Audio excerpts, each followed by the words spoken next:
welcome in my house.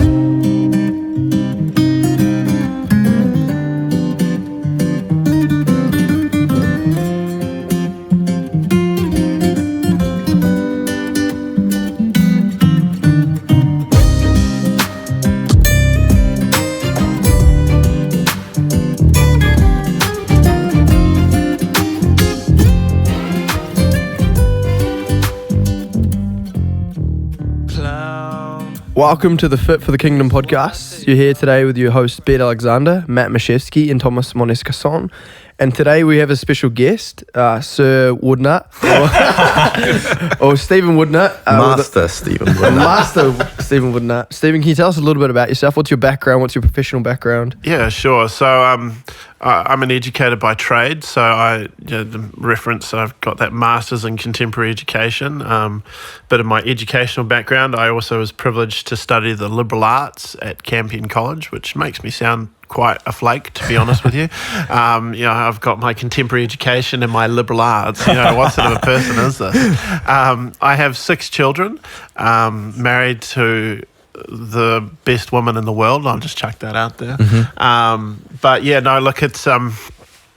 It's an interesting and challenging. So at the moment, I've been very blessed to be asked by the New Zealand Catholic bishops to help write resources for the New Zealand RE curriculum. So that's religious education. In New Zealand, we have Catholic schools. We have 350 Catholic schools, and we have 50 Catholic high schools or secondary schools, depending on your audience. And they all have an instruction by the bishop to teach religious education or religious studies at every year. So students will be exposed to about 3 to 4 hours a week of this. So I'm helping resource that. I'm part of a team through an institution called Te Kupinga, which is sort of the Catholic adult education group for the New Zealand bishops. How many people do you work alongside? So there's a team of 4 of us who work on. So we're led by a guy called Colin McLeod. He's the director of it, and then there are 2 wonderful, Kate and Sam. They do, what do they do? They do all the primary curriculum resources, and I'm working with Dr. Laurel Lanner. I hope I got her name right. Yeah, she's awesome. She's also writing secondary resources with me. So it's really cool. It's interesting. It's challenging. I've spent 10 years in the classroom teaching religious education. I've been both a head of department for religious education in Catholic schools, and also that. And more recently, I can't talk too much about this, but I've also worked with NZQA. So New Zealand has a national qualifications body, and recently Religious Studies has introduced national exams. So this doesn't just go to Catholic schools. Yeah. So 80% of religious studies in New Zealand is Catholic schools, but there are, there's some Muslim schools, there's Jewish schools, but it's looking at sort of religious studies from, the sociological perspective, and sort of going into that. So that's interesting work too, and really fascinating stuff.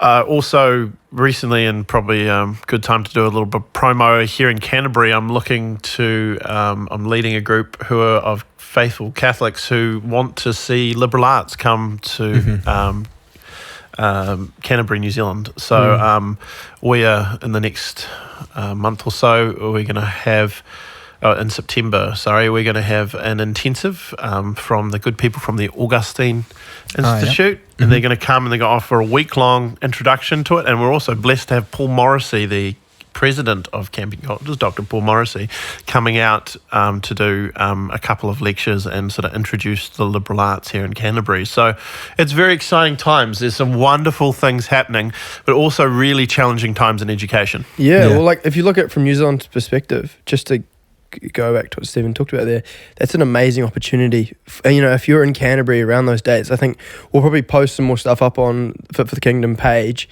Just if you're in Auckland, some of our Auckland listeners, this is something worthwhile to come down for. If you're looking at studying like anything Catholic or liberal arts, this is a brilliant place to start. Campion is an amazing place, and also is the Augustine Institute as well. I was very blessed to be in an inaugural graduate of Campion College. So it's a bit of a divine providence thing, actually. Do you want to tell the story here? Yeah, sure. So it started with a barbecue. I On a Friday? Of course. When else would you have why do they always serve the sausage rolls on Fridays in Catholic schools? Bunch of animals. Shocker alert. No. Actually, sorry, Sir Woodnutt, just to interrupt you. We'd better start with a Hail Mary before the podcast sorry, goes too off track. Actually, sorry. It is a Saturday after all. Into the days of the week. All right. And then the Father, Son, and Holy Spirit. Amen. Ave Maria, gratia plena, Dominus tecum, benedicta tu in mulieribus, et benedictus fructus ventris tui, Iesus. Sancta Maria, Mater Dei, ora pro nobis peccatoribus, nunc et in hora mortis nostrae. Amen. Our Lady, Queen of Heaven. Pray for us. In the Father, the Son, and the Holy Ghost. Amen. I'm going to admit I'm better at the Latin Salve than I am at the Hail Mary, but there we go. Very good. Solid, gentlemen, solid. Cheerio. So a barbecue. Blessed Mother definitely was probably had a hand in that as well. I was part of a youth group with a Catholic church. It was a cool little youth group, and they were like, we want to give you guys some leadership training, and we're going to go to Australia to do it, big exciting opportunity. And I was like, should I go? Nah, not really. But then I was like, I can't afford it. So we did this fundraising barbecue, and we sold over $1,000 worth of sausages in 8 hours. So there was the money there for me to go. Yeah. So I was like, okay, no excuses now. And then while we were over there, the group that was running the leadership course also happened to be the group that were involved with Campion College and starting up. Now, I had been involved with some Protestants in New Zealand and had been given my ass handed to me. Sorry. That's all good. That's all good. Don't worry, I've been pulled up in my language on this podcast a lot. I think it's the only thing that my family talks about in my pod, actually. They don't talk about anything else to do with the pod, but it's just the one time that I quoted someone else.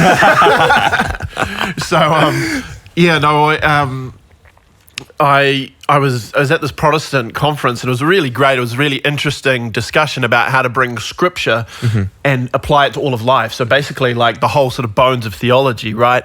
And this Protestant guy stood up and just tore me a new one on the Eucharist in front of this whole crowd, and I was brave enough to fight him on it. But it really got me thinking, and this whole atmosphere got me really thinking and questioning, because my faith had become a very important aspect of my life. I'd had a really profound conversion as a young person, but it was kind of siloed in that I didn't really sort of know how to think about it or apply it to other parts of my life. So I had this sort of really powerful faith, but often, even in my conduct, I'd be separated in the way that I thought about my faith and sort of bringing it together. And so when I sort of had this sort of prompting to sort of engage with this discussion, it then led me to, and when I was having these conversations in Australia with these people, they said, well, look, you need to come to Campion College Right. and have a look. And so I showed up at Campion College, and wow, I couldn't believe the curriculum. So how does liberal arts work at Campion? Liberal arts is, it's this integrated arts degree which looks at history, philosophy, theology, literature. There's a bit of science in there as well. And basically it's about bringing things together. So we looked at the development of Western civilization and thought through that across. So we started with ancient in the first year, and then built up with metaphysics and things like that, and then into the medieval period and looking at sort of the contribution that makes to our society today, often underrepresented, as I'm sure you know. And then through into the modern period and engaging with that. So look, when I was confronted with this, I was like, wow, this is incredible. Where do I sign? And they said, look, if we offered you a scholarship, would you come? And I said, sure, why not? Like, it was the first day of O Week at the college. And so 3 days later, I flew back to New Zealand, packed up my stuff. 3 days later, I was back in Australia. Wow. How good. How many students were there in this first year? We had like it was between 14 to 16. Uh-huh. So Really? it was. I went to a university where the dean of studies stuck her head round the door and said, "Stephen, are you feeling okay?" And then took me to the hospital when I was 6. I was like, oh man, yeah. I'm not sure many people had that sort of relationship. So how with the many dean of studies. students do they have now? Do you know? They're about 160 now. Okay, cool.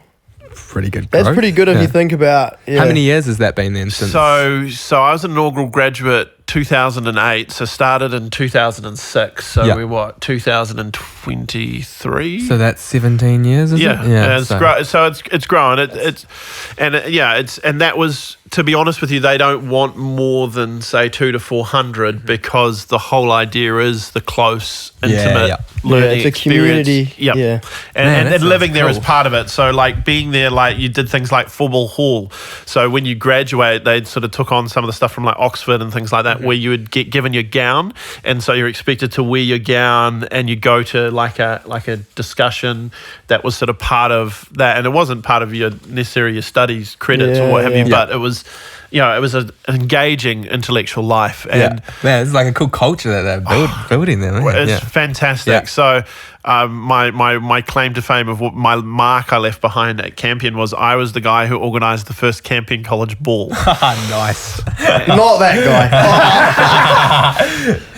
guy. So I did that, and then obviously probably the biggest thing for me, as well as this incredible study program, was I met my wife there. So I was, as the only foreign student, I was put in charge of orientation week. That makes sense, guys. I was the fun captain. And we like to joke that I put the fun into fundamentalist. But some people would just say the mental, but anyway.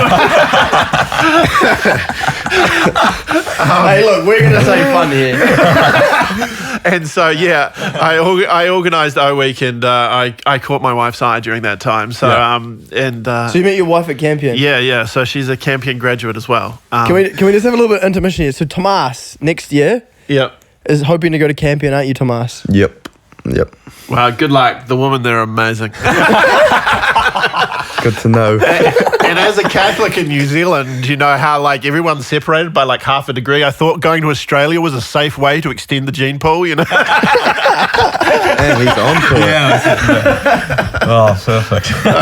But no, I'm very blessed. She's a wonderful woman, really passionate about like literature and things like that. Really, so I was sort of more philosophical, but we sort of come together through the liberal arts, even if you will, as a sort of a way. And she's really. I'm very blessed that she's in my life, and so But I mean, it's not all bells and roses for me. 2008, I graduated with an arts degree into the global financial crisis.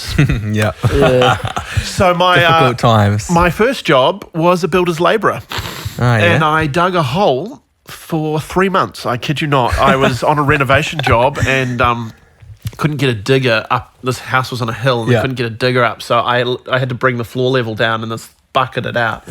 I was cut by the end of it, and completely determined that was not going to be what I did for the rest of my life. Oh, man. Too funny. Yeah. But it was good. It was good too. Like, good to get involved with the manual trades. And I think also too, sometimes people can think, and I know out there, like some of the critiques about like liberal arts, like, oh, it's a bit, we need people more pragmatic, when it comes to education. And I think this is an analogy I use with all of my students. The whole point of doing an education isn't to teach you something particular. It's actually to teach you how to learn. Because whether you're a garbage man or you're the president of the United States, the first thing you're going to do in that job is learn how to do it. And what no one has time to teach you when you take that job is how to learn that job. So the whole point of going and learning something, and this is why I'd say go and learn something you actually enjoy. I tell all my students this, is go and learn something that you find interesting, because that's not the point of the education. Right. Yeah, interesting. Do you find that schools and stuff and education systems in New Zealand do a very good job of teaching kids how to learn? It's hard. I think particularly the cultural expectation is that education is practical. We have the scourge of efficiency. Now, efficiency is a horrible goal. Right. Because efficiency only makes sense related to another goal. Yeah, and it's interesting you mentioned that because we see that in so many aspects. For example, our architecture as well. You know, we've lost so many trades because our architecture has become so streamlined, and it's. Yeah. But when you apply that principle to things in life that are actually not concerned with that, even if you look at something like the mass, it's meant to be extravagant. It's meant to be leisurely. You know, Well, it's not meant, and you bring up Joseph Pieper's book, you know, the culture of leisure, does a wonderful insight and critique into the fact that we've lost the sense of the useless. Everything is instrumentalized in our culture, and it's something I find really hard. And so one of the things I think about, you know, there's some really big challenges in education at the moment. And one of it is we live in the age of information. And, you know, we are bombarded with more information than humanity's ever been bombarded before. And I think one of the default positions for a lot of people, and I understand it, I feel this way, is to stop learning. Is to actually, at the end of the day, I'm just, you know, you think about watching TV as a hobby, and someone pointed out there's never been an activity like it in human history where you try to sit down and not think. Right. But why do we do that? And I ask the deeper question, well, you know, why and how have we come to this? So there's a really interesting sociologist I read on this guy called Neil Postman. He does a range of books. One of them is called Technopoly, and looks at how technology has sort of placed itself in the culture. Now, I was talking with people last night. Don't hear me wrong. I'm actually I'm really grateful that I live in this age of technology. Like, in my pocket, I have the whole Church Fathers, the whole Summa Theologica that I bought for $1.50 on Kindle. Like, never has such riches been so accessible, but never have people had less a desire to engage with them. Yeah, that's true. And so he asked this question about Technopoly is like, well, what's happened with technology in our culture? Now, he's a secular commentator, but he's just pointing out that there's this idea that technology has become its own goal in the culture. Like, we have technology for technology's sake. We don't have it at the purpose of leisure or at the purpose of something else. It's for its own sake. And because of that, it completely has a completely different. He does this other book, which is fantastic. I also recommend it, which is called Amusing Ourselves to Death. I think I might have heard of that one. Yeah. It's got this great partner, just to sort of also sort of highlight entertainment's role in our culture. You know, we used to have entertainment and news. Then we had entertaining news. Now we have news about entertainment. Wow. And so I think all of these things are sort of part of the challenges to how do I create like a learning culture within myself, like an interior learning culture. Like, how do I create the desire to learn? And people don't ask that question. And I think a lot of that's to do with education is very much framed. And, you know, people like John Dewey, who's an American philosopher, secular, there's a guy called Leo Vygotsky, developmental psychologist. And you know, they have insights into education, which are good, but they come from this very secular place, which ironically kind of leads them into things like the behaviorism of Skinner, you know, which they're trying to critique and avoid, because they share all these material assumptions. I guess you could speak to this more, Sir Woodnutt, but like how the object of education back in the day was much more oriented to higher things like developing the character and developing the virtues, and just in the terms of technology, how you said that it's kind of, we pursue technology for its own sake. We just have education reduced to just all of this material causes. Like, I'm just going to, like, not even learn. It's almost, I'm just going to have this information now. Yeah, no, you absolutely bang on. And I think, ironically, with the invention of AI, machine learning, the thing we need most is actually a more human education. Right. We need to know how am I different from the machine learning. Yeah. So the machine learning can do cool things, incredible things, but also it has limitations. And how am I different from that? And how do I think differently from that? I think also, for me at least anyway, I think that there's a stark difference between the objective of learning from the Catholic point of view and then from a secular point of view. In the sense of like what Thomas said, the higher looking for the higher learning. Obviously, the highest learning is the theology. That's what we would say knowledge is of God. Yeah, it's that science of God. It's that's the highest of them all. St. John Henry Newman said that theology was the queen of all the sciences. Fantastic. He's an incredible light in our time. I mean, the man convinced at the height of anti-Catholic sentiment in England, he convinced them to build a Catholic university in Ireland. I mean, the guy is that is a flex. But he has some powerful and he's incredible humble insights. And I suppose I'll come back to a key thing. So scientific education, or basing ourselves from a scientific paradigm. So if we think back to people like Francis Bacon, people like Rene Descartes, who sort of form the foundation stones of that. One of the key things, ironically, ignoring Descartes, if we look at people like Locke, one of the things we start with is this key assumption in scientific education that we trust our sense knowledge, that we trust what we're learning, right? And that we just take it for granted. And so this is kind of a key assumption of the way we teach now, that the knowledge that you're receiving, the word directly correlates to the thing, that's just there. Yeah. And then we can't understand when people can't make those connections. And whereas a more classical approach to education starts with that wonderful distinction between perception and reality. Yeah. And something of which we all know, right? That so the ancient philosopher, chucks his stick in the water, notices that it's bent, pulls it out, it's straight. What does he conclude from that? We have bendy sticks? No, he concludes that his eyes are wrong. Yeah, right. Rightly so.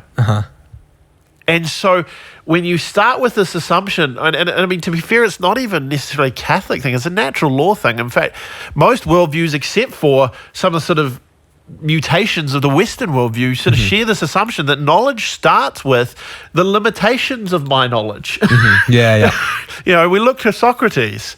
I'm only smart because I know.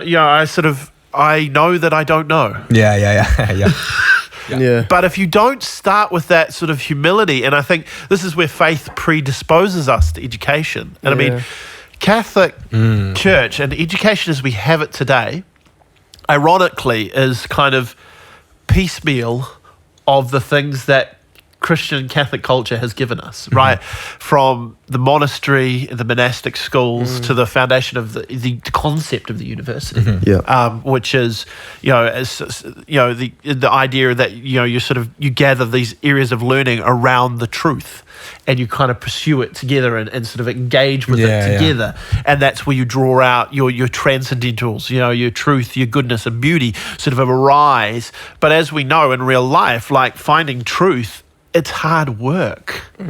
And I think this is kind of the other pill that kind of technology is trying to slip us, and subtly, is that one of the promises of the information age is that learning will become easy and convenient. Were these kind of insights, were they kind of what drew you towards wanting to get into education, and how did that all come about?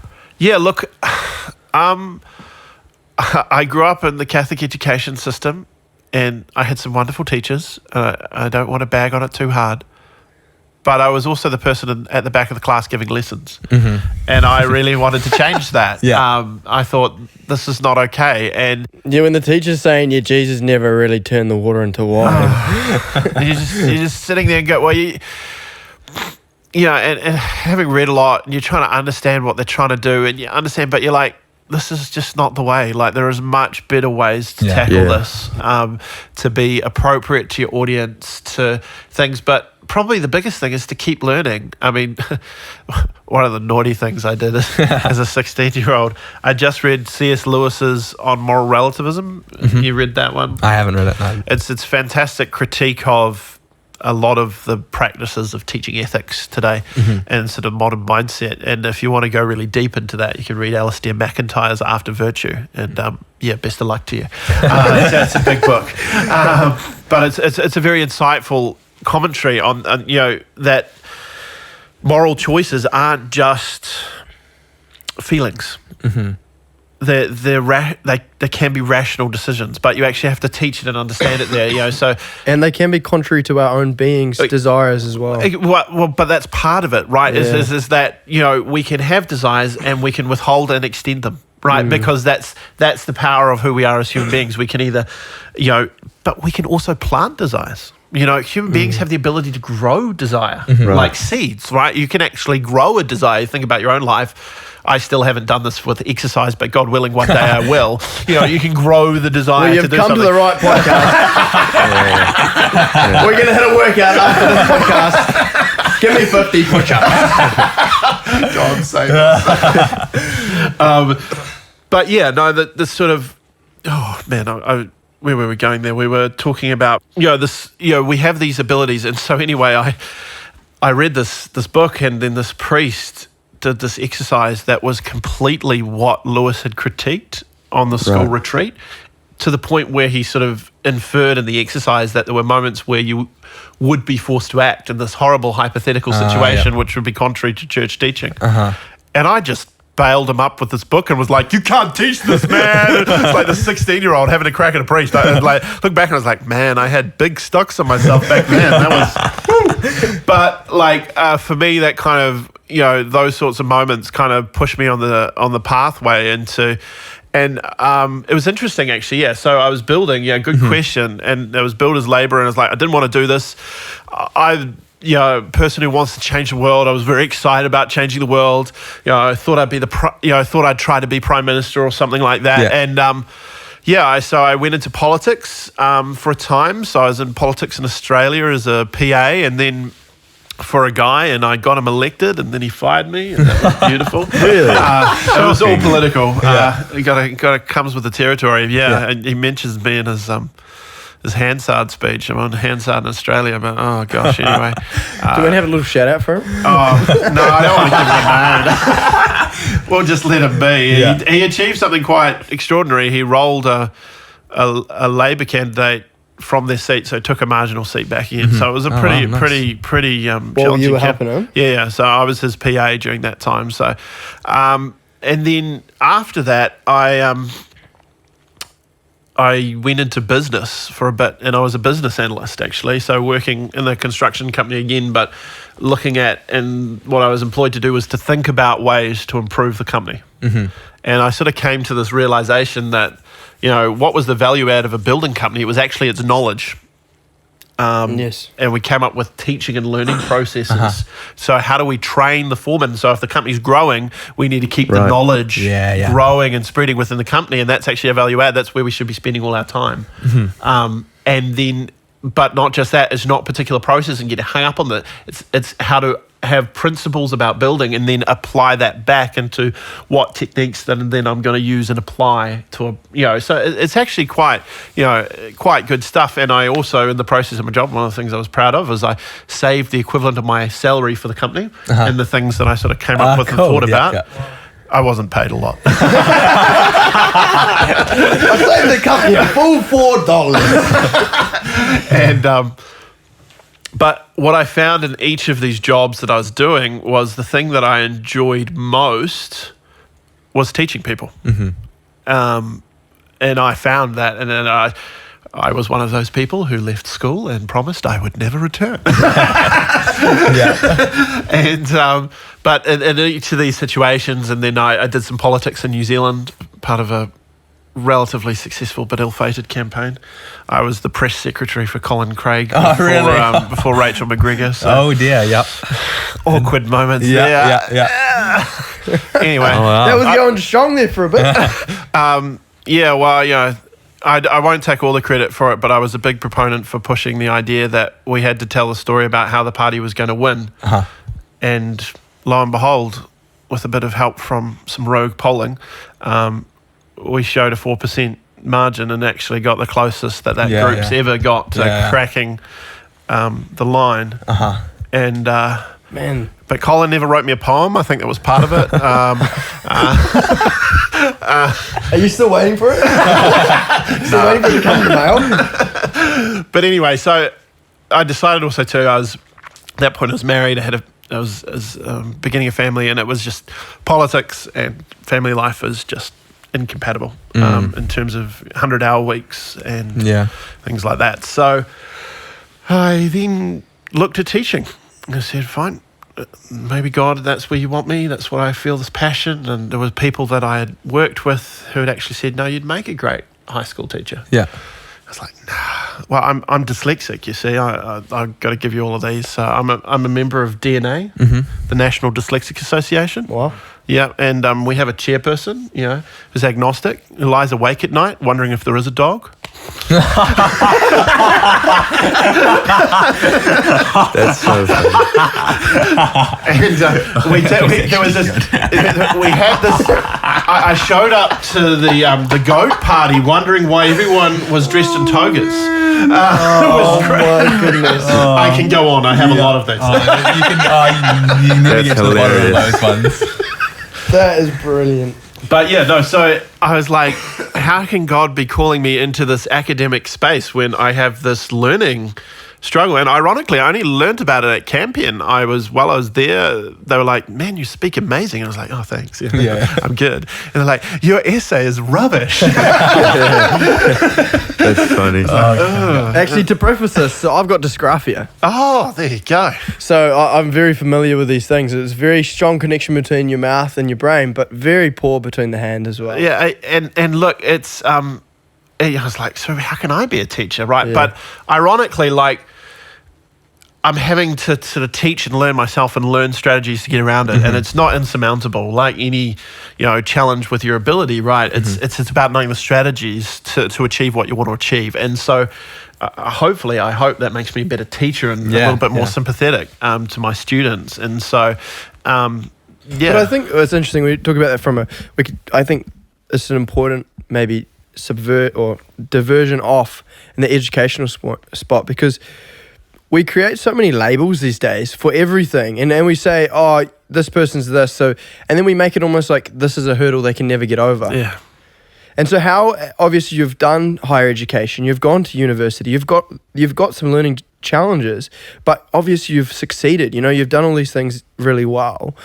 What do you think the biggest thing that you've found has helped you get through it all? I think it's that ability to work at it, and a humility, right? A big thing about it was my humility. So, I hated getting my work edited when I was younger because I'd give it to them and it'd come back completely different, and I'd just be like, "Why is this all okay, if it has to be," and not understanding. Whereas as I grew and matured, I was like, "Oh, actually." I'm missing a lot here, and I'm missing things that other people need. And so that humility to sort of give and share, and actually it's one of my big things is we can't do so many things in this world alone, right? We're not saved individually, we're saved as a church, and there's kind of a reason for that, right? Because we can't do it alone, and the same thing applies in education, right? And so working with people around me and learning to reflect on myself and stuff like that. So, I mean, it's also a good thing, right? Because you'll use a whiteboard, right, as a teacher. And so I say to the students, hey, look, I have dyslexia. So if I misspell something or if I'm missing something, you need to tell me. Teaching my students to edit, right? Yeah. Interesting. Right? Yeah, that's some extraordinary humility there. Because honestly, like, I'll give you an example. I had a countdown today, and I got the pana chocolats, but you have to like search it up. And I don't know how to spell pana chocolate. I'm just like, Wait, what did you do? So I like tried to put in some like custard Danish, like Danish custard. Yeah. Because normally these pana chocolats were 2 for $5.50. So like normally the custard squares are as well, whatever. And but they weren't. So I was like, I'm really sorry, but I was trying to look for the pana chocolats and I can't spell it. So can you like put it in? That's really funny. But yeah, look, and this is where, linking to your point about virtue, right, and building character, it's actually a key part of education. So learning to learn requires for me humility, and the grace to accept that I'm very limited at times. And that what my limitations are. So my dyslexia is terrible when I'm tired. So if I push myself too hard, I have to go and re-edit and work extra hard at things. It's funny in a culture now, like especially as a teacher, you'll see this all the time. But everyone tells their little Johnny from the day he's out of the womb, that little Johnny, you're the best. You win it's like, you know, how many parents tell their children when they're racing it, running at home, like, oh, you're so fast, you're the fastest kid in the world. And it's like, and that same thing flows into education. You see it like, you know, do you get parents that come to you and be like, why did my son not get the best grade, the best mark? Yeah, you love those conversations as a teacher. Those are just amazeballs. No, they're not. Look, Johnny's kind of retarded. I think it's a symptom of the materialistic culture, right? It's kind of a sidebar of you are who are you defined to be. And as a parent, right, you want to speak life into your kid, right? So you want to tell them that there's something good, right, and that they're good, and you want them to acknowledge that. But there's limitations to what you can self-define. And I think that's kind of the issue, is like reality gets in there, big, ugly. And so the way to deal with that is to not sort of thing. And it comes back to, say my little controversial piece. I remember we had this guy come when I was teaching at St. John's, and he gave this sort of motivational speech about how he'd climbed Everest. It was impressive. And then I was like, you know, but he said one of the things which I think is actually a terrible thing to say to a young person, which is you just have to believe in yourself. And it's like, if there's anyone aware of how broken the self is as a teenager, right? You know, teenagers look at themselves and they tell them to believe in themselves. What a road to nihilism. Well, that's a huge point that Jordan Peterson makes. He says, people are telling these teenagers, you're fine as you are, but the teenager hates himself. It's the worst thing for you to say to him. Yeah, it's interesting. I'm reading a really very interesting book called Think and Grow Rich. I don't know if you've read it before, but it's super interesting. It sort of talks about that, and it tells you for money that you should be like white hot obsessed with it, and that's how you grow money. You write down your goals and stuff. And it was interesting about the book was I thought it was super interesting, and I was talking to my mate about it. And I said the book was dangerous, but with danger, there's two sides to it. Like danger's not always, doesn't mean it's bad. Like a gun's dangerous, but it also protects at different times as well. And it was interesting. It brought along this psychological truth, what I thought was quite interesting. But there is a power in the mind that if you tell yourself you're bad at something, then you are going to be bad at it. But it is, I think, important that what comes along with that is acknowledging that there is an area that you need to work on here. But if you say that you're bad at something and you don't work on it, then you're always going to be bad at it. If you just move past it, you'll stay bad at it. But especially as children who are learning in education, I think it's really important to acknowledge where your weaknesses are and then to be like, but that doesn't mean I'm bad at it. It just means somewhere I need to learn and need to grow. Exactly. But I think that's because also too, like, how do we find value and worth, right? And it's because we don't have a transcendent value and worth as a person. So I'm only good if I'm good at this. And I mean, the plight of suicide and high performance athletes should really highlight this as like, I'm only good till I win a gold medal. Like, what a horrible burden to place on a person. And so my thing is that, and the thing I like to talk about is that every human person is a profound mystery. Yeah. And in the modern world, we think a mystery is something I can't know. No, that's not the thing. It's something I can't know completely. Yeah. So, and it's really important, actually, relationship advice. Because one of the worst things I ever said to my wife, never make this mistake, never.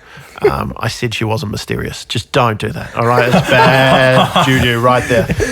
But it's a reality, isn't it? Like in a relationship, whether it's a close, intimate relationship or every relationship, every person is a mystery to you. Mm-hmm. Yeah. A profound mystery to the other. And so when you start from that assumption, right, and it's kind of like, it's kind of where we go off the track a little bit with God too, right?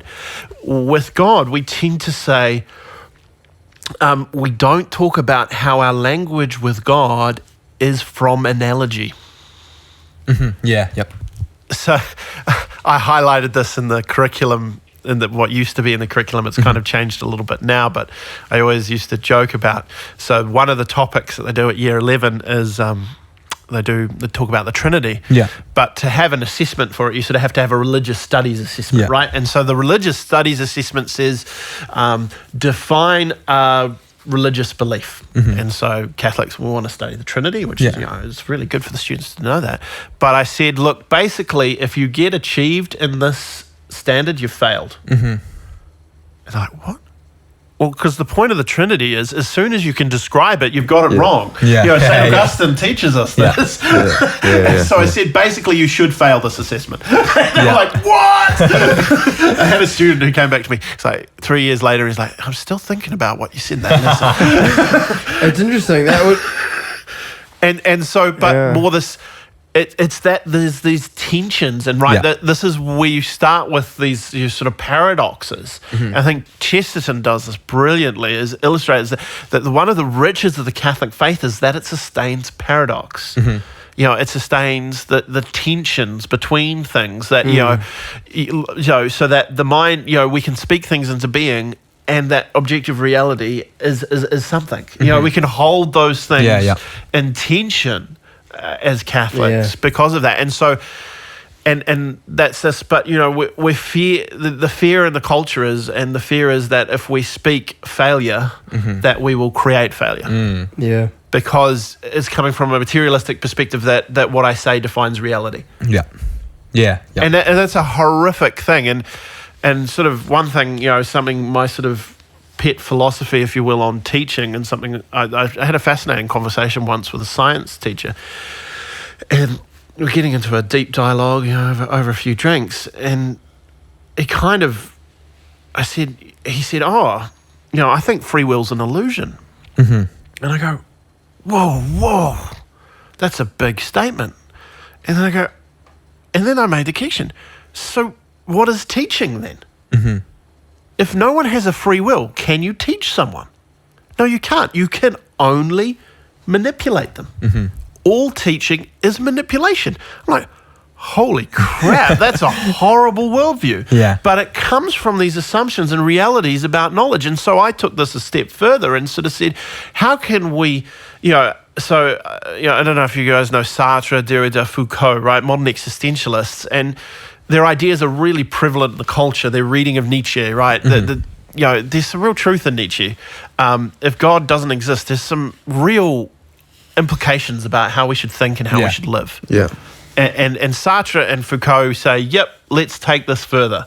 Right, let's deconstruct culture, let's deconstruct language, because we've built all these assumptions in there that God exists, and basically, and that's where you get Sartre saying like, hell is other people, and in a sense he's right in his worldview. But then to respond to that, how can Catholics? Well, then every act of knowledge, because I think it's Foucault who talks about how knowledge is power, right? And it comes back from Francis Bacon, right? Knowledge is power, right? And that's what we're trying to achieve, this sort of power structure. It's like, well, how can you deconstruct that? And so, well, how do you critique it? Like, we can understand power, obviously, God's power is which is interesting to know, is something that Gramsci talks about as well, and how that sort of talks into the march through the institutions as well. Fantastic, yep. And so the control and the power, right, is the thing. And so how do you subvert that? Well, you only come back to how does that respond? It's an act of love. And an act of knowledge is an act of love. And that's the only way you can respond to and not have teaching become manipulation. So what I impart to you is a gift. It's not to control you. It's for you to engage with. And then if you are free, you can accept and reject it. You can engage with it. Do you feel, how well do you feel that schools kind of embody that mindset when teaching students? Look, I think it's a journey. I think fish have a hard time describing the water. And I think we are very much in the culture that we are in, and I think teachers are trained in it, and that, so they find it hard to distinguish it. It's often very muddy. But I suppose what I'd say is that there are moments of brilliance and moments of things where that just cuts through. But there's also a lot of people. It's hard to articulate, right? And so you have to really sit with some of these things for some time and sort of really do the work. And it comes back to my point earlier about learning things takes effort, takes work, right? And, in our culture today, right, there's the assumption that everything is material is just, it's not even spoken, it's lived. And people live as if we're materialists. And I think John Paul II talked about, sort of practical atheism. And it's that issue there that actually we have to take that step back and say, no, look, we actually need to redefine how we're living in order to help communicate the faith which animates us. Well, that kind of all comes back to theology of the body in that sense. But like, what are some principles you would, or advice you would give to people like us? We're just young men running a podcast, but potentially other teachers or parents who are looking at schools, looking at education, are seeing all of this, and they don't really know what's the sort of right response. Well, I think the first thing, and this is the hard bit of advice, is subsidiarity matters, right? You have a responsibility, and the church teaches us strongly, particularly as a parent, you are the first educator of your child. That's massive. That's I'm so glad you mentioned that, because it's obviously as young men, like Matt was homeschooled. Yeah. My family now homeschools, and Tomas's younger siblings are homeschooled, and I think it's a beautiful thing to see when parents take that so seriously. But it's not practical for everyone, and I think even truly, like, and within, my wife came from a homeschooling family. I didn't. I came through the schooling system. I survived, as they say. No. But no. The thing is that I honestly don't think the vehicle necessarily is the issue per se. So regardless of whether you homeschool or not, the principle remains the same, that the parents are the primary educators. But do you think that's where the issues lie? That what we've done is we've forgotten that. Hear me out with this, is that parents are the most important people in a school community. Yeah.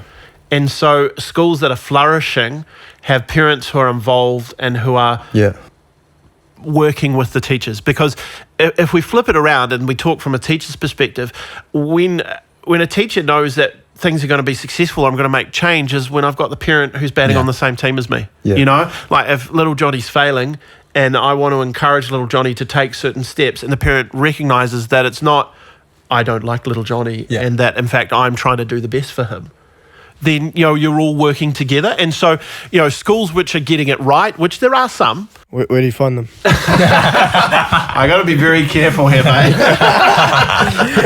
Look, we'll just blur this part out. It was interesting. Even my dad was on the board of trustees for just a secular school, and he found it so hard to make any changes because the parents just dropped the kids off at school, and that's it. Yeah, that's it. And if you want to talk about educational reform, it starts with the family. Yeah. And so, and I think, but the potential is, the flip side is, and so, I'll give one example. The primary school, Catholic primary school, Rangiora, fantastic work going on there. Yeah. But that's come from a parent community. So I heard the principal say he had 60 parents show up and talk to him about something. Mm-hmm. Wow. Well, when 60 parents show up and talk to you as a principal, what are you doing? You're doing that thing, right? Yeah. I mean, that's what you're doing. Yeah. And so it's hard because so many of the things in our culture tell us, oh, well, we can just, going to school is easy, or doing this is easy. It's not that. It's choose your heart with education. Yeah, and it's interesting. It's like what Father Ripperger says the masculine thing is to choose the discomfort, and the effeminate thing is to choose the more comfortable path. And I think especially as men, as leaders of the head of the household, we have to choose that hard thing for our children. And if your children are going to school and it's not practical for you to homeschool your children, or whatever you choose for your children, you have to be still involved day to day in your children's education. You have to still be incredibly attentive to what they're learning, to making sure that they are learning the right things. Exactly. And even that, to help them, to facilitate them, and this is where it gets tricky often, like, I don't want my kids to learn wrong stuff. But actually, and this is, sometimes they need to be exposed to these ideas to be able to critique them. And they need to have the tools to critique them, because, I think about, a horrible one is like pornography, right? Yeah. What's the antidote to pornography? Well, it's not sex education as the world proposes, but it is actually engaging with the kids to give them the tools to critique and know what right relationship looks like. How do I actually see the person as a person rather than as an object?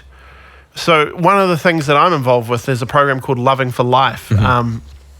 I've been with that since the beginning. We've been running for 7 years now, and it's about putting forward a Catholic anthropology, making best use of science and all these things to communicate with kids, sort of ways to build, a healthy and successful lifestyle. And look, we've been really blessed over the last year. We're now in every diocese in the country. We've seen over 5,000 students in the last 7 years.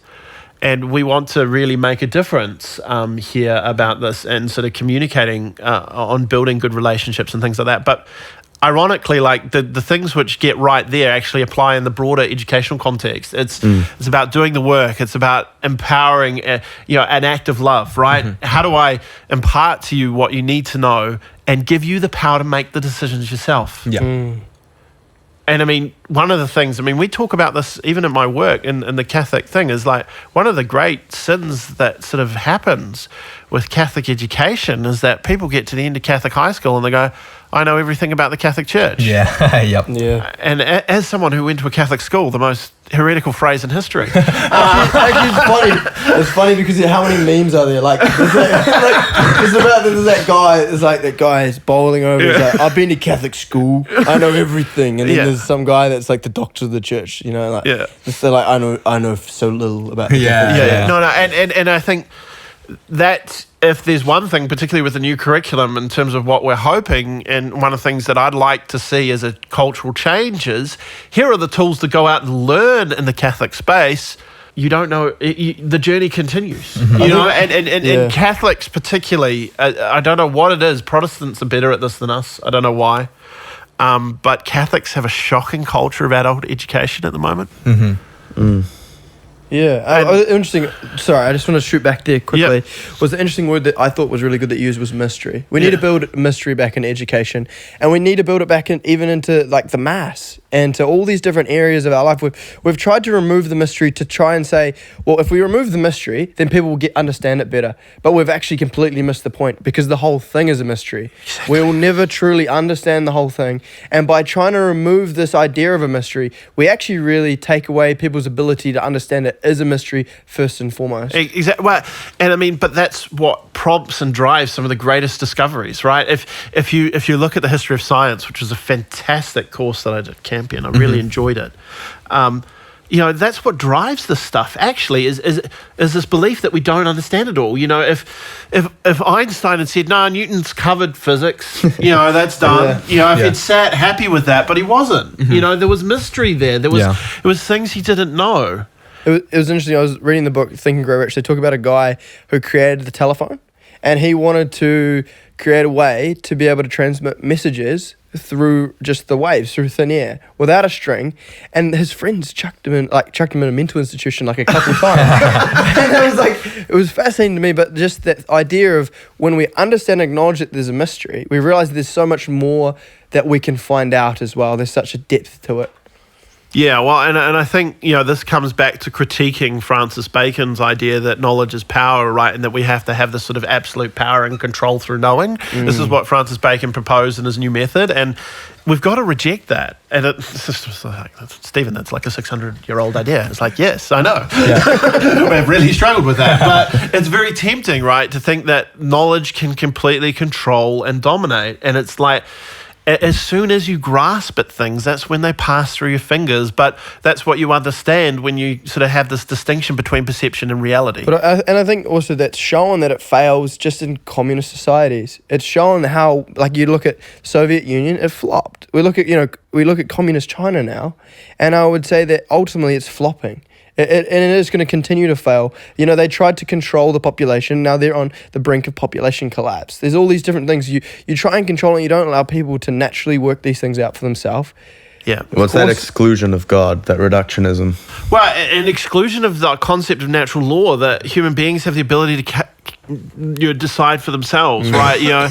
One of the beautiful ideas of communism, right, is that, someone can do the thinking for us, right? And, we'll just centralize everything and that'll work out perfectly. But what do we know straight away is the person who's making the plan has no idea. Oh, we're out of food. He's taking it all for himself, big fatty. But there's that epistemological problem that's at the heart of it, is that they can't possibly know. Like, they're set up to fail. Yeah. But this is from a materialistic worldview, that if you can sort of define things and know things, you can put them in place and create it and build the boxes bigger. It's just a bigger box we need. It's like, hate to break it to you, but that's not the way reality works. And I think, the hard thing is that reality is really messy, right? And learning, and this is the hard thing, right? In education, right? You simplify things to get students to understand or to start a journey. But once you simplify it, you then have to make it more complex. Yeah. And you have to open it up and say, okay, it's like when you teach, you start learning physics and you learn Newtonian physics and you're like, okay, well, then we're going to do Einsteinian physics and it's everything you learned was wrong. But why did you teach me that? Well, you needed to go on that journey. And so this is like the challenge is like we're entering into this conversation. And I think one of the biggest cultural sort of missing points is we're a people without a history. Mm-hmm. There's so many people who have no connection to their past, particularly in the Western concept. Ironically, because in education, particularly with caring for Māori and Indigenous students, we realise that if these students don't have a connection to their past and who they are, it massively impacts them. Mm-hmm. And I'm like, yes, that's so true. And the same thing is true for our European students. Yeah. Right. If they are not connected to their history, they don't understand how some of these ideas that they're presented as their culture are in fact lies which have been re-articulated within the culture constantly. Mm-hmm. Yeah, I think that's actually a really important point to acknowledge, that if we don't acknowledge our own history and the different things that we've been through, but also the different philosophies that have influenced our society and our culture, then we dare to repeat the same mistakes. Well, and it's, we have, and part of our love of technology is we have a real focus on the new. There's a real absolute captivation with the new. And new is good. There's like an assumption that... But ultimately... But new can be bad. Yeah. But that becomes... Just because it's new doesn't mean that it's going to be better. That's really comes from like Marx's philosophy of the dialects and the dialectic and how, the synthesis... the theory comes with then the antithesis, and then it creates the synthesis, and we think that we create constantly, and it sort of flows around with the idea of evolution as well. In my perspective, is constantly that the next thing is better because we're constantly in the process of growing into something that. Yeah, better. I'm gonna pull the rug a bit from you here. You know that it goes deeper than that, right? Christianity introduced that idea, evolution of progress in history. Yeah, no. Yeah, we'll continue, but yeah. The whole concept of so if you look at the ways the history in the ancient world is cyclic. You study archetypes. Why is that?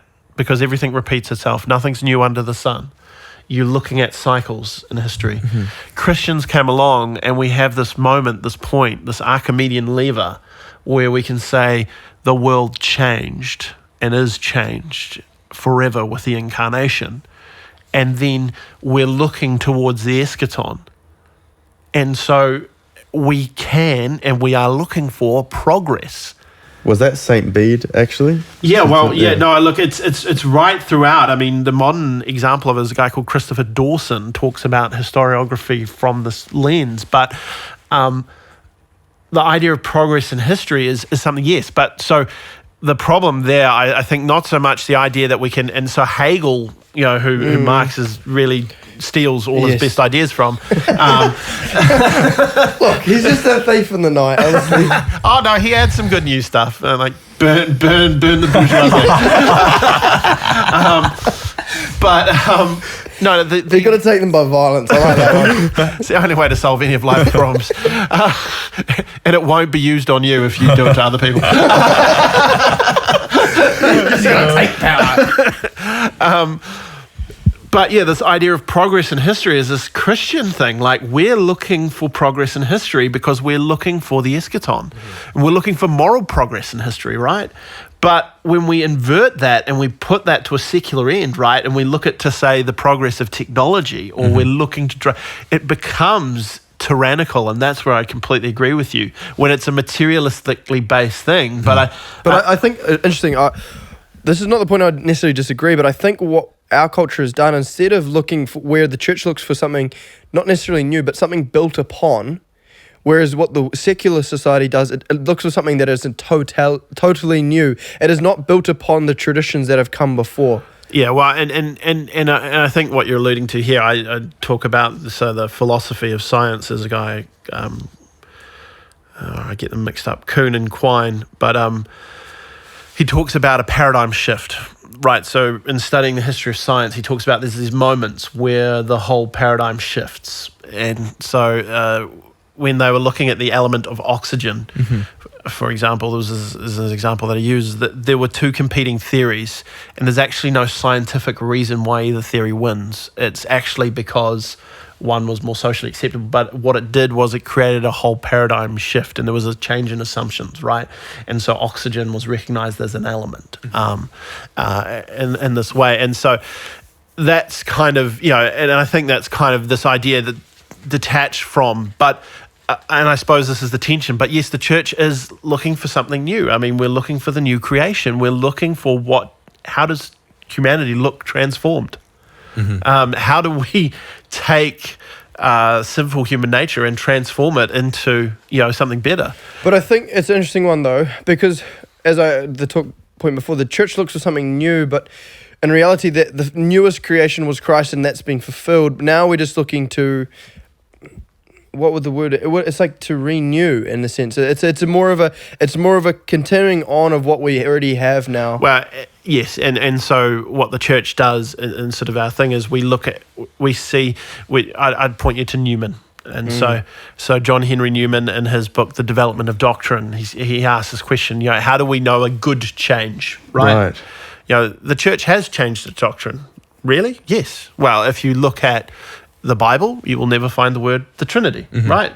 You'll find the seeds of it, but you won't find the word the Trinity, right? And then it becomes articulated by the church. Yes. So why is that consistent with what has been preached in the Bible, right? And a lot of our Protestant brethren get out of bed because they're having to make all these decisions themselves, and refigure out what the church has done for years. Yes. Because we can see that, so Newman talks about, his analogy is very strong. He talks about seeds. And so we have seeds of the doctrine, and so what we want to see is growth, which is according to the nature of that thing. Yeah. And so a development in doctrine is a growth. Yeah, and I think that's where the point lies, rather than because I think a lot of these philosophies are completely new. They're a new plant. There's something completely different, separated from the tree. And so what Newman, a really interesting thing that Newman says is he says, also something that he says about development is that I find fascinating, is that at the source of the river, the water is muddiest. But when you get to the big wide part of the river, the water is clearest. And not always true, but his analogy makes a very strong point. Yeah. And is that development can clarify and can bring out, and so, because many people through the years have critiqued, like take, for example, the medieval synthesis, right? Said, we've gone too Greek, we're missing the gospel. But what the church has kind of argued and put forward is like, no, these growths clarify and strengthen in our culture the truths of the gospel and make it more accessible for people. So actually it's a wide and a deepening. And I think, sometimes as Catholics, we struggle with that because, there is good change and there is growth and there is development. But it's something that grows in accordance with what has been given. It's not a misshapen identity. And so that comes to, I think, relates back to that point, like with technology, because the technology has no story, we can't tell if the technology is a growth or a development within the culture. Or a corruption of the culture. Well, it's interesting because you hear competing thoughts at times. I've always kind of thought of technology as it's going to really pervert our nature. But then you look at like Blessed Carlo, and how he used technology to. Did you see the good meme about that? No. There's a guy who's posted on Twitter. He says, "I'm gonna spend like 4,000 years in purgatory because I talk smack to Blessed Carlos at the forum of the Xbox." Yeah, I saw that one. But but stuff like that is super interesting. And I think that we're in a time in which obviously hindsight's always. You always look back and it's like, oh, I know then. But I think we live in such a, what's the word? Like it's like a step change. And we're not going to really know how it's going to play out in the church. Step changes in so many different ways. Like you'd say a step change in liturgy, step change in technology, step change in, we may even see a step change in education in reality. Well, and I think unfortunately we're kind of faced with that challenge, right? And I think also too, the change, one of the big changes, and this is actually where I think Marx is onto something, dangerous words, is that the economic structure of our society has changed quite significantly. And there are real implications for that for the way society functions. And there is, if we don't take seriously the challenges of that, we will face the thing. And I mean, people like to critique what's known as trickle-down economics. I'd like to critique the trickle-down education theory, which is this idea that we can just magically retrain the population to do the new future jobs, just like that. Education doesn't work like that. And, people don't educate in that way, and it doesn't work like that, Because, there's this whole amount of stuff coming out with all the new AI and everything. Yep. And people saying, it's going to take so many jobs away and everything. And then other people saying, but humans have always adapted, we'll just adapt. What would you think of that? Well, and I think that's the challenge, right? Is like the truth is middle of the way between it. And the thing is, what I think would be dangerous is to embrace the AI just because it's the AI, and just because it's that. We actually need to say, no, we value other things in our society, that we're not just driving this technology forward just for the technology. How is it at service of the human person? And I think that links back to that point you talk about, the efficiencies at the start. In reality, it loops back around to that point, doesn't it? And how we are running roughshod over human nature and the necessity of humans and the greater, I guess, social constructs of how humans relate and the importance of having jobs and having meaningful jobs, but also doing things that aren't maybe as useful or aren't just for the sake of money. Yeah, exactly. Well, it's precisely it, having value that isn't defined monetarily, and that's getting harder and harder, right? Because, there was a time where subsistence living was the economic driver, and I talk about this, like the monastery is the beautiful Christian response to subsistent economy. The monastery is this wonderful example. However, the monastery model breaks down in a capitalist economy because the monks then have to earn to pay to create money. They have to create a revenue stream, which is different to where they could farm and produce all the materials or work and trade all the materials. And so I think the church is at a tough point. One of the things I like to talk about is professional Catholics. We have people who are paid to be Catholics. I'm one of them. That's scary. Because what happens if I lose my faith suddenly and I still need to eat? Right. And it's like, how are we supporting, like the church resisted for a very long time paying people, mainly because they didn't have any money, but also because there are ramifications of that. And I'm not saying... I think this is definitely, it's very true. And I think that something, I'd love the church to talk about would be, how do we nurture and grow professional Catholics? How do we nourish the faith? We have this new thing, this development of civilization.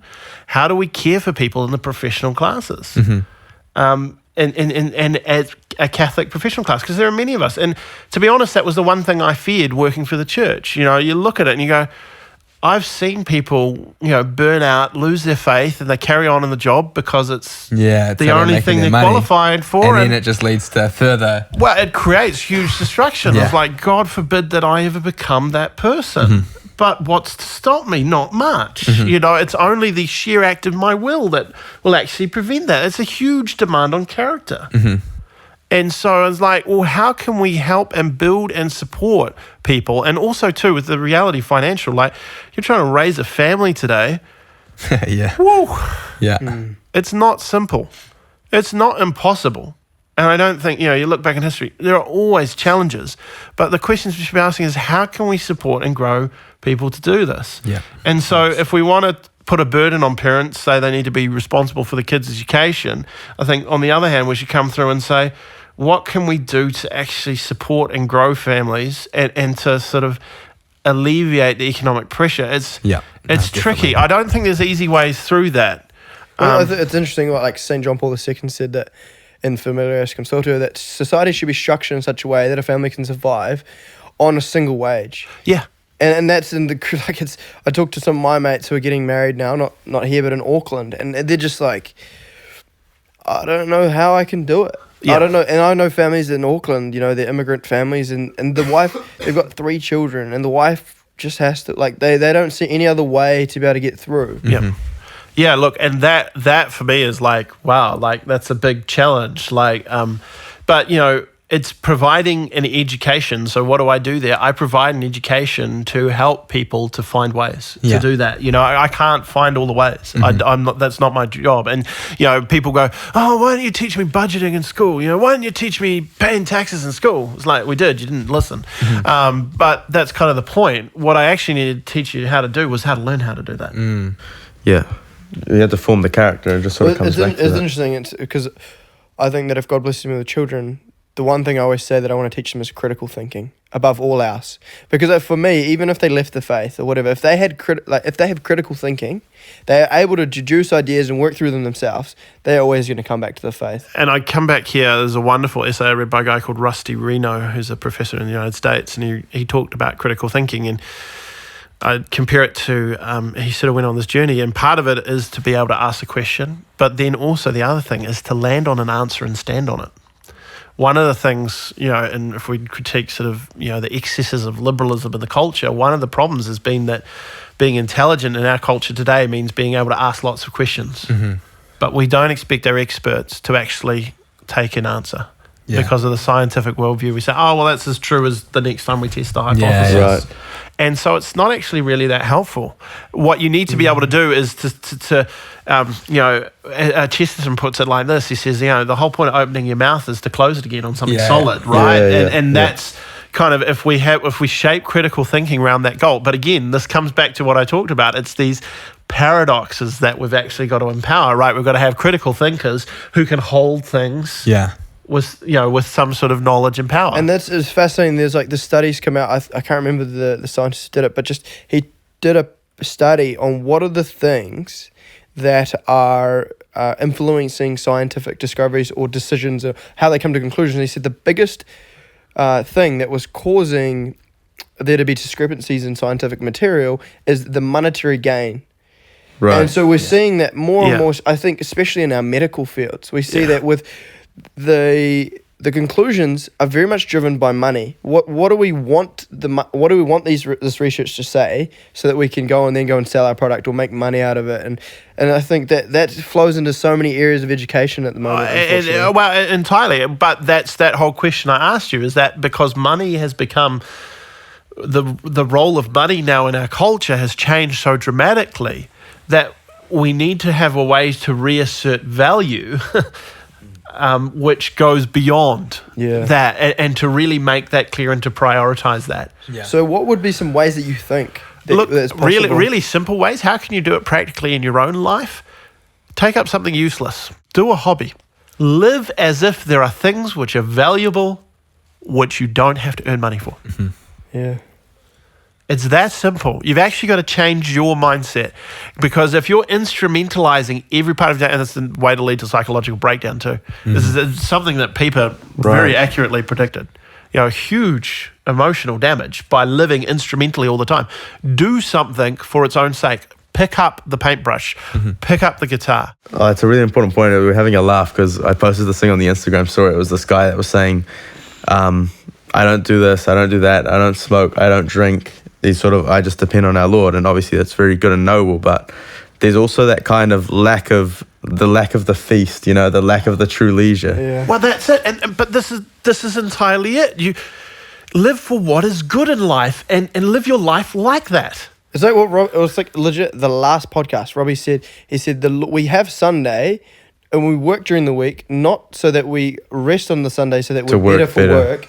We work so hard so that we rest really well or can feast really well. Exactly, but and it's acknowledging that, you know, it's living as if our priorities matter, and that's the practical advice, and that's why I say, you know, parents with, you know, kid educators, live as if your kid's education matters.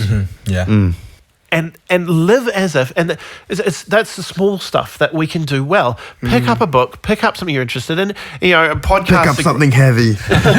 No, well, this is it. Challenge yourself, do something that's useless. And I say that very seriously, because if we look at, and I mean, this is so true, a lot of scientific discovery comes from that. Not to instrumentalize it, but to actually acknowledge that when you look at things and look at the way the world actually works, sometimes it actually involves being useless. And you know, and this is again the power of boredom. Well, and this is a tension, right? Because Catholics need to have a really strong sense of purpose and goal. And that should also be sustained by the sense of leisure. And you know, liturgy is the ultimate form of leisure, right? Yeah. I think Bishop Barron talks about it as play. Yeah. Yeah. But why is that? Because we have such a decrepit version of play that we have. Our play is dramatically instrumentalized. And you know, here's a point, you know, that's a big, you know, our play is about feeling good. We play to feel good. What about having leisure that isn't just about making me feel good, but is still useless? Ooh, that's challenging, right? Yeah. But what's interesting is you look around people who are living well and who you sort of inspired by, you actually see it. You know, you see the people who take the chance. And this is one of my favorite things to talk to students about, because I am just so heartbroken by the loneliness and the suicide culture in our young people. And, you know, sorry to raise it and probably have to put your trigger warning on there. But Nah. Well, we've... I don't know. Anyway. It stays in there. Because nothing comes out of these pods. One of the challenges, one of the things I say to kids is that, okay, what does a good advert do, guys? What does a good advert do? What does an advert have to do by its fundamental nature? Convince you. Yeah, it has to persuade you. What does it have to persuade you of? That it's good. That it's good, yeah. And what's the chief thing it has to do to you to make you think that it's good? It has to motivate you to do it. Yeah. And how does it motivate you? Making you think your life will be better if you... Yeah, so therefore, what are you thinking about your life currently then? That's worse. Yeah, that it's worse. Yeah. So we have 1,000 messages every day which tell us you should not be happy. Because you don't have... Exactly. X. And you get hit with that. You're conditioned with that every day. And what's really amazing is that the suicide culture isn't worse. Because if you think about that, and so one of the key things in the information culture is you actually have to seek out information that the author's intent isn't to upset you or to make you worse off. Yeah. And that's super interesting, because I was listening to this, I think he's a Catholic guy, I'm not sure, he's on Instagram anyway, but he's talking about how, he's talking about Andrew Tate, but how he's saying to do all these different hobbies that are good, and it's like, but he's saying, well, if you think Andrew Tate's the pinnacle of masculinity, you've completely, you've missed the point. Like, he tells you to do all these things so you can get a Bugatti, or you know, if it's to do all these other things, then you've missed the point. But like, what he's saying is really important, that don't just do hobbies or do things that are purely about making money, but grow yourself in these other areas. You know, he talks about chess or fighting or all this stuff, and they're really helpful, good things, but he kind of draws the wrong conclusion what the purpose of them for. But these things are really important for just building up a culture and a society that is so, it's three-dimensional rather than just very two-dimensional. I guess that comes back to a point you made at the start, Stephen, that about how people can look at education and think, oh, well, because it's not actually getting me materially very far, it must be useless. Yeah. Obviously, you've basically been saying the counter-argument the whole pod, but how would you convince someone who really is stuck in that? Well, I think probably the key thing is to you put a stone in someone's shoe, right? That's all I can do with education. That's my educational philosophy. I'll put a stone in your shoe, it'll rub at you, and so at some point you come away. You really ask, you really question is what matters most to you? What do you value? And maybe, you know, survey people. You know, one of the things I did when I started a family was I talked to old people. You know what was the chief thing that most older married couples said they regretted, particularly the wives? What? That they didn't have more kids. Yeah. I'm going, that's fascinating, right? That's a very countercultural narrative. Right. Yeah. But that was from me going out asking intentionally people, you know, what is it that, you know, you want and stuff. Like, yeah, so I have 6 kids now, right? It's just, everyone looks at me like, wow, do you want 20 quids? Yeah, I was like, you're like a waterbed store. Like, you used to be everywhere, now you're just weird. That's Jim Gaffigan's, not mine. To be honest, you're still under all of our families. Yeah, exactly. Look, Stephen, you got to put some work in there. Honestly, you're slacking a little bit, but you know. But I think, but more the thing is that what are the things, or where are the things that you find value, and how can you sort of focus on and shape those things? And that's where you get the nature then of education, because how can I help myself be enabled to go beyond what is, to sort of pass beyond that. And the first step is, acknowledging who you are and like why only have practical education because of this. And, look, it seems to be a foregone conclusion at a political level in New Zealand that education is all about practical. It's about producing a workforce. Yeah, 100%. Cynically, I would say it's actually not even that high. It's actually about producing good consumers. No, it's not even results. Yeah. The way that emotional character is sort of framed in schools, I say they make great consumers, emotionally unstable. Yeah. It's fantastic. And good consumers. Dang. You're going to buy more McDonald's if it doesn't make bosses, it doesn't make managers, Leaders. it doesn't make leaders in any way, shape or form. I don't think it really does, and it makes people who are really demotivated but want to take the most from the system or get the most from the job so they can consume more outside of work. And so it's driven by consumption, and so it's how do we take a step back and empower it and make it an act of love, right? And we can get a bit doom and gloom about our society. There's some incredible stuff happening. People like Blessed Carlos, right? People who are just cutting through. The fact that we've had so many saintly popes recently, we live in an incredibly blessed time. I don't know if you saw the meme. There was a great one that was put out, showed you periods where there have been saintly popes. And it's not always. Like, we have had some wonderful teachers, and this is where I always feel a little bit sorry for Francis. It's like the bar's been set like here, but good luck to you, buddy. I mean, John Paul II was a freak of nature. Yeah, I mean, let's be honest. Like, he was insane. Like, the guy was like, he could speak 10 languages like powerfully, and like he was just blessed beyond belief. But the fact that he chose to make that life about service and love. And it started with Pius X, And that was when we had the first Super Pope, and that just sort of kept flowing. Well, but the thing is that the church recognised the value in these sorts of individuals and the potential that they can have in leadership. Does that make sense? And, all of them, I'm not saying that they're perfect, but all of them, therefore, have contributed really richly to that. And so I suppose the thing is, I don't like to leave people in a state of despair, and the same with education. 100%. I think the flip side of the technology and stuff like that, it's far easier to educate today than it's ever been. I mean, it's amazing what I can do with my phone. I've got a little stylus. I can write on my phone. I can save it. I can find it later, which is great because I'm hopeless with paper. Like, I lose stuff like chronic. I can organise information in ways that were never possible before.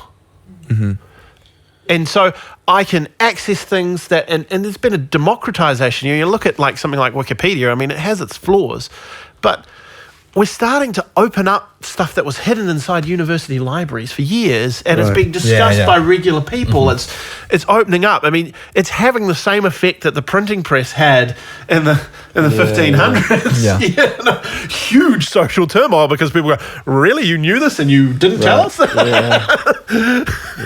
But at the same time then, and this was kind of the weakness, I think, in Protestantism is the individualism, right? And that I have to be my own pope at the end of the day is a lot to carry, right? To recreate that is a heavy burden. And at every turn, you have to have a justification. Exactly. Well, you have to have an answer. You have to do all the cultural lifting, and it ignores the body of Christ in that people before you have wrestled, have engaged with, have had hard questions about how to live the Christian life, or have shown it heroically. Yeah. And so I suppose that's what I think we're so blessed. Do I think we're not going to have persecution? No, I think we're heading into more of it, and it's going to get pretty nasty. As someone who's been at the front of it for a bit, and education, pray for the teachers. Yeah, I guess I wanted actually to do that, to shout out Mr. Stephen Entwistle, who was the father, but for two other teachers, Connor and James Entwistle, that they're fighting the good fight. Joe's the teacher. No, Connor's a teacher as well. Joe and... John, did I say James? Yeah, but there are more than that. And like the Malones, there's heaps of good ones out there. There's a lot of teachers who are blessed, but John DeVega. Shout out to John DeVega if you're listening.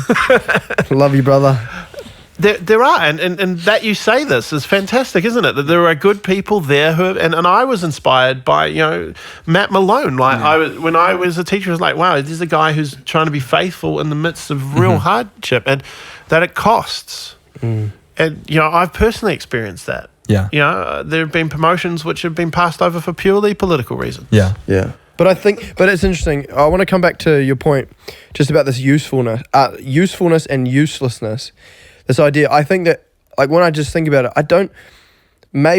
I think uselessness might be the wrong word, maybe. Okay. For the reason that in the eyes of the world, these things are useless. And I think you'd agree with this point. But in the eyes of God, these other things aren't useless.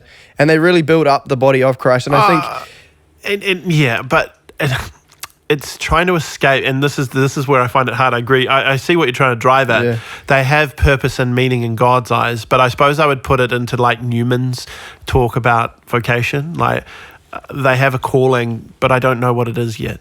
I'm doing this. I don't know why it has a purpose, but I'm doing it. And I'm doing it as a useless thing. And God will use that, but that's the power of God. You see, And when you try to usurp God's ability to bring purposes, it's actually one of the primordial sins, right? It's this presumption that we can fill purposes in the way that God does. But what's incredible, even within my own life, is how God has taken all my weaknesses and made them the focus of my purpose.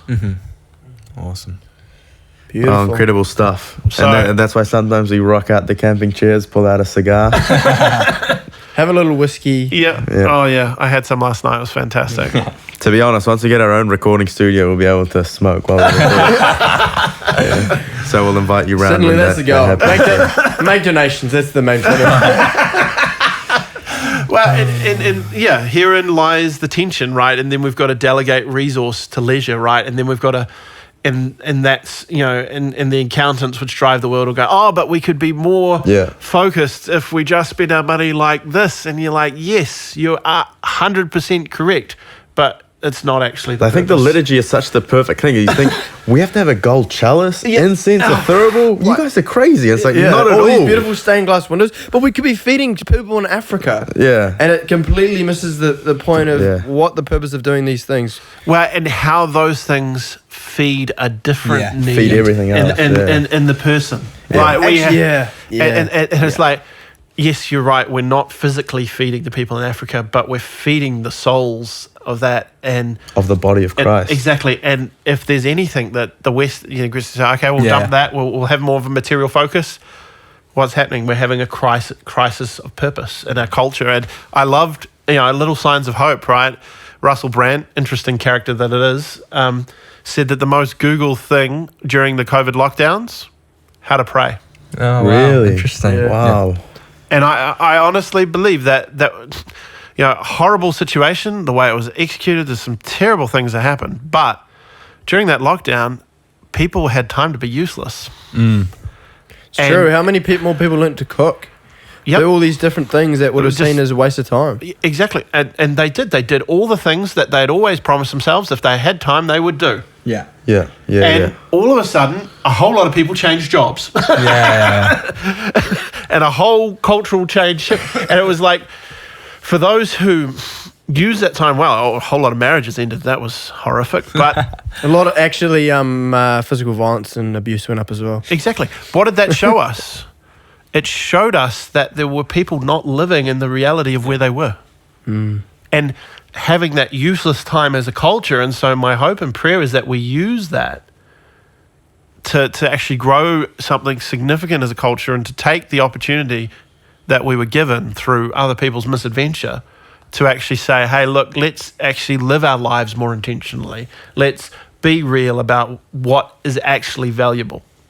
Yeah, I think, and that's the power of like meditation, Just start taking half an hour, just sitting there, legitimately, maybe reading a few lines from a book, but just being there, present with our Lord, trying to let Him be the focus of your life. And that's really useless in the sense of the broader sense of it, but it is so incredibly useful to build that awareness of self, but also awareness of God and how He's working in your life. Exactly. So one of the other big, you wanted me to talk a little bit about theology of the body, and so I suppose the big point I draw on here is that, the other thing, just something that you're saying reminded me that identity is built in relationship with others.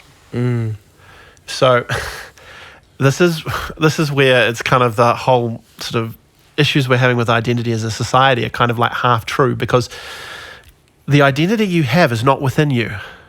Yeah. And that's what the transgender movement get. Wait, yeah, we agree. But you go on, what you say. What they're wrong about is that they can force other people into that relationship with you to create your identity. And so, this is why prayer as a form of meditation is actually really important, that you have a transcendent other, is that when you sit and reflect that you're not thinking on yourself, because that actually just turns inward and gets really small really quickly. But that's the 6. So that's another deal, because it kind of goes down. You're meant to go up to God, but it closes in on itself. Right. Yeah. So whereas when you have, adoration, or where you have prayer just generally, you go out of yourself, and it's in that relationship with God that you find yourself, right? And so that's that moment. And so if we break open theology of the body, and John Paul II, so he's working off people like Martin Buber. He was a philosopher, right? John Paul II, a phenomenologist, which is a really interesting field. Came out of Kant's philosophy, right? He made this distinction between noumena, which is concrete, which is like the reality of things, and Kant sort of said, look, we can't access the noumena. We can only know the phenomena. So phenomenologists look at our experience of the phenomena, right? And how we can know things through the changing realities which are in front of us. And might have to leave that one for next time. Okay. Sorry. Stephen, honestly, it's been a pleasure. We'd love to have you back on. Cut off with that. Well, look, it was a bit ambitious to get all of that in one pod, but we'll try to get the message across. Good. Yeah, well, that's amazing. Well, thank you, Stephen. No worries. It's been an honour. Yeah, and thank you for all your work. I mean, we're trying to give our little efforts to help push the fight along, but you're really at the front lines. We're the backup. Oh, no, mate. Look, I'm only able to do what I do because other people do what they do. Mm-hmm. And this is something I come back to. It's not to be falsely modest, but to be real. We've got to do this together. Mm-hmm. Yeah, that's something that just we're saved together. We grow together. We got to build this culture together, and that's what's going to matter. Amen. Amazing. Right, should we end with a Glory Be and Memorare? Yep. In the name of the Father, and the Son, and the Holy Spirit. Amen. Glory be to the Father, and to the Son, and to the Holy Spirit, as it was in the beginning, is now, and ever shall be, world without end. Amen. Remember, O most gracious Virgin Mary, that never was it known that anyone who fled to thy protection, implored thy help, or sought thy intercession, was left unaided. Inspired by this confidence, I fly unto thee, O Virgin of Virgins, my Mother. To thee do I come, before thee I stand, sinful and sorrowful. O Mother of the Word incarnate, despise not my petitions, but in thy clemency hear and answer me. Amen. Saint Joseph, pray for us. Saint Maximilian Kolbe, pray for us. Saint John Vianney, pray for us. Saint John Paul II, pray for us. Saint Pius X, pray for us. Saint Thomas More, pray for us. Thank you so much for listening. Support us on our locals. And subscribe to our YouTube as well. Trying to grow that a little bit. Mm-hmm. And obviously promote. Check out the website, check out the merch, because it is some sick merch. KingdomFitNZ.com. And it's cheap as well, guys. Oh, there we go. You want to get some gym shirts. Yeah. So, get amongst it. The point of this podcast isn't to sell things, just so you know. Look, it's to sell the idea that you need to be a good Catholic. I think that's, get on your knees. It's useless. Yeah, this podcast is totally useless. That's the whole reason we're doing it. We're just a bunch of munters trying to do something useless. Yeah. Look, there's 147 people on Instagram who think otherwise. You can bump that number up. Actually, if you think this is useless, follow Instagram. If you think this is useful, follow Instagram. Brilliant. All right, good stuff, everyone. God bless you all. God bless. See ya. Bye. Eeny, meeny, miny, mo. Yeah, who questioning the flow? Step in the mind, it's a war zone. Step in the booth, I'll go low, motive. I run you over, my words explosive. So fly, wonder what the ground's for. Going up levels, everyone stuck on the ground floor. See myself above, but like downfall. Vision locked on course. Boom, boom, hit him with the cold evidence. You know the flow is venomous, it's pretty evident. Vroom, vroom, drop by like the president. Put you in retirement like you're David Letterman. I'm full of adrenaline, lights off in my head again. I'm bending all these beats and melodies. A rare specimen, a real gentleman. Keep it genuine, say what I know and keep that down low.